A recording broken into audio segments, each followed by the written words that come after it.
when Clint Eastwood, legendary actor and director known for his stoic screen presence and unapologetically conservative views, agreed to appear on The View, producers anticipated a bold and thought-provoking conversation. What they did not expect, however, was a confrontation so intense it would leave the panel visibly shaken and result in Eastwood being asked to leave mid-show. At 94, Eastwood carried the same sharp clarity and no-filter delivery that had made him a cinematic icon. He arrived to promote his latest film, a war drama rooted in themes of personal sacrifice and patriotism. But as the conversation veered from Hollywood to politics and then into the polarizing arena of American values, it became clear that this wasn't going to be a standard celebrity interview. The tension between Eastwood and Joy Behar ignited. Rapidly, each jab more personal, each rebuttal more pointed, till a line was crossed.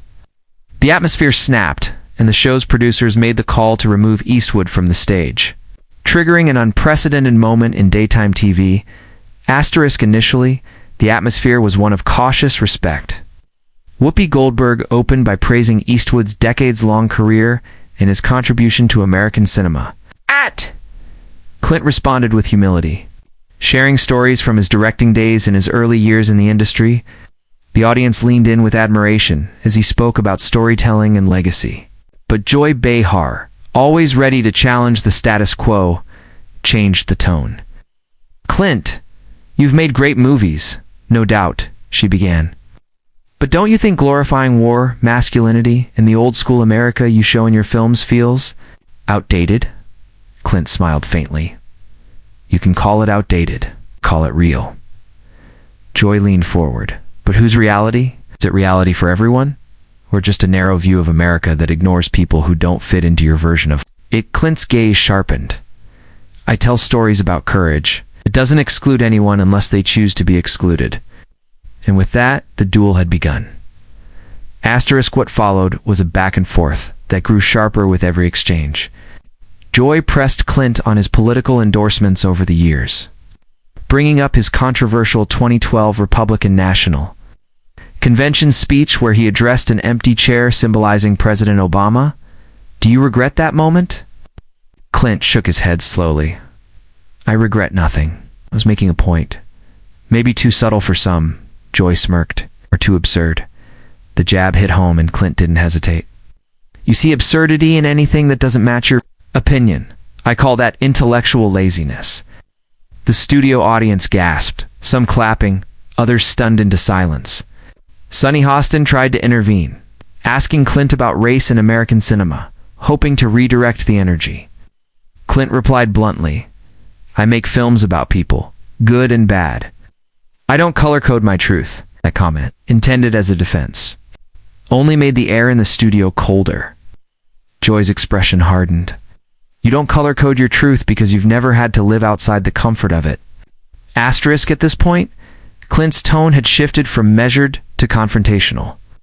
He raised his voice slightly, not in anger, but in firm resistance. "You don't know anything about where I come from. I grew up poor, I've seen struggle, I've served this country, and I've earned the right to speak my mind without being branded as some outdated relic."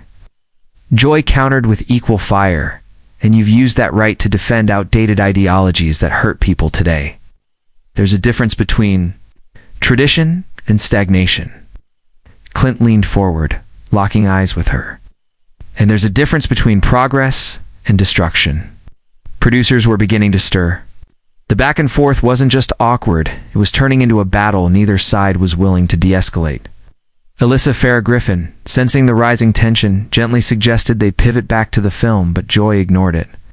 "Clint, do you think your view of America actually represents what this country is now?"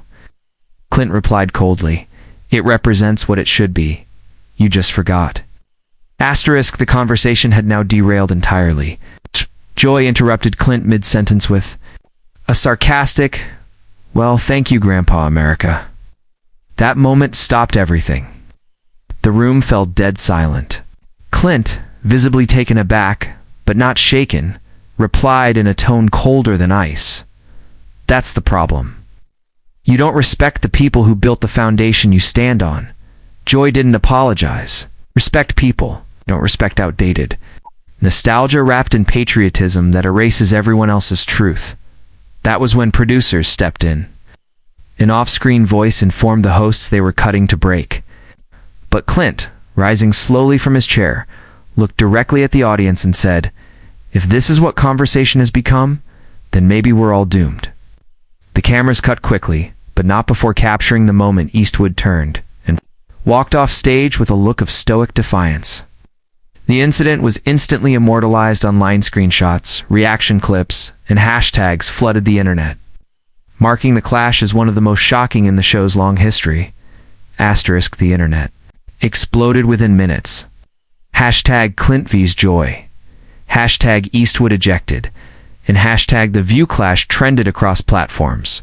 Conservatives and libertarians praised Clint's unapologetic defense of traditional values, while progressives celebrated Joy's pushback against what they described as Hollywood conservatism.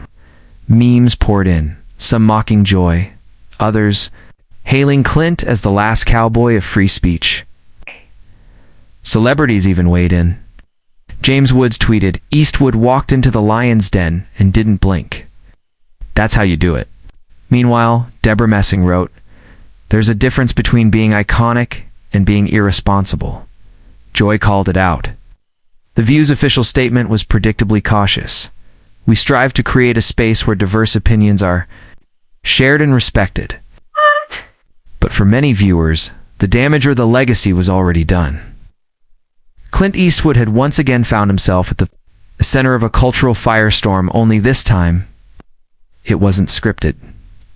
Asterisk the next day, Joy Behar addressed the moment directly on air. "I respect Mr. Eastwood's body of work, but this show is about more than promoting films.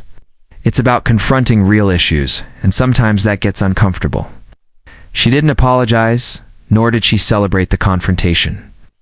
Instead, she framed it as a necessary reflection of where American dialogue stands. Whoopi offered a more balanced view, saying, "It's okay to disagree, but we've got to find ways to disagree without burning bridges." The audience was split. Some applauded Joy for holding her ground. Others believed she had disrespected a legend. But what remained undeniable was that something much deeper had been triggered, a generational, cultural, and ideological divide that no single conversation could resolve. Clint, for his part, stayed mostly silent. A brief statement from his representative read, "Mr. Eastwood stands by his comments and appreciates the opportunity to speak, even when the space proves hostile." It was classic Clint. Say little, but make it count. Asterisk in the days that followed. Clint's film saw an unexpected surge in digital interest. The trailer, previously hovering in modest numbers, shot to over 10 million views.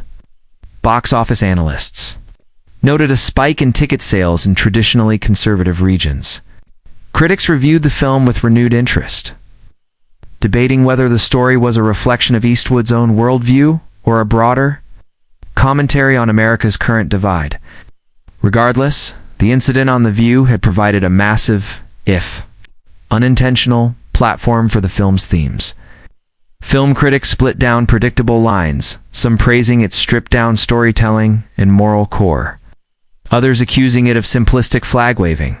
But Clint didn't do press to respond. He let the workhand, the clash, speak for itself.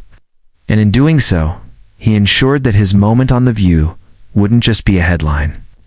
It would be a talking point in classrooms, podcasts, and political circles for weeks. Asterisk as the noise slowly settled, the incident began to take on mythic proportions. Editorials debated whether Clint's walk-off was an act of defiance or disrespect. Was Joy pushing boundaries or simply doing her job? Was The View becoming a gladiator pit for ideological bloodsport?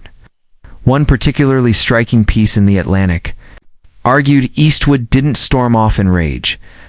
He stood, delivered a final line like a director calling cut, and exited the frame. Performance art disguised as principle. Meanwhile, media analysts examined how talk shows have become flashpoints for larger cultural debates, where guests are no longer protected by polite PR, but challenged head-on. In that sense, Eastwood's visit wasn't a disaster, it was inevitable, and perhaps necessary. Because in a time when everyone is expected to apologize, moderate, or conform, Clint Eastwood chose to remain exactly who he is in Bending, unapologetic and utterly unpredictable.